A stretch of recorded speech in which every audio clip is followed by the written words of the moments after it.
Today's blame culture is always trying to find a scapegoat.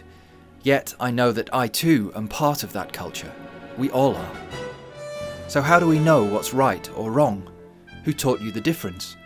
How do we change direction? For me personally, it comes through my family, and as you grow up and you are in the society, you learn more about perhaps social norms and what is right and wrong in the world that you work and the world that you live in, and obviously your family and your friends. And it's a continuous development. You don't get to a stage in your life where you know everything or you've learnt everything. We have the teaching of the Bible. We have the experience of the church, of our brothers and sisters in Christ, and the whole Christian tradition.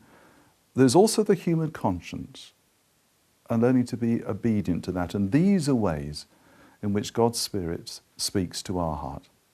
Our task, I guess, as Christians is to preach the gospel truth of the way of love. I think you grow up, there is something inside you, something that says, this is right. Conscience. Yes, and this is wrong.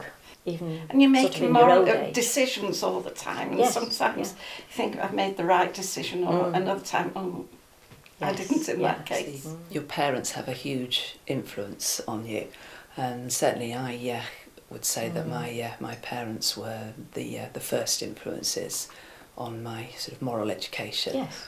But some of the worst punishment that people encounter are things that are said to one another, that cannot be rubbed away. A prayer, I say often for people, is be guardian of our eyes, our ears and our mouth. Because the things that we have seen, the things that we have heard and the things that we have said stay often for a lifetime.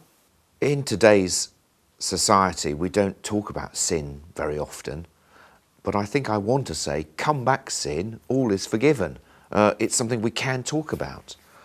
So for instance, is there anybody, anywhere, who hasn't gone to bed on a regular basis and lay there thinking, why did I say that? Why didn't I do that?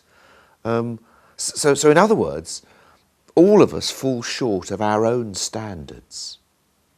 You know, we have that experience of lying there thinking, why did I do that? We all fall short of our own standards. Now that's actually not a bad way of beginning to think about sin.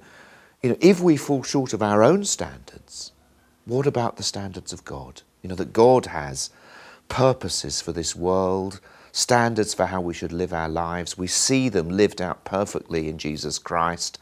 And when we compare ourselves to that, we fall short.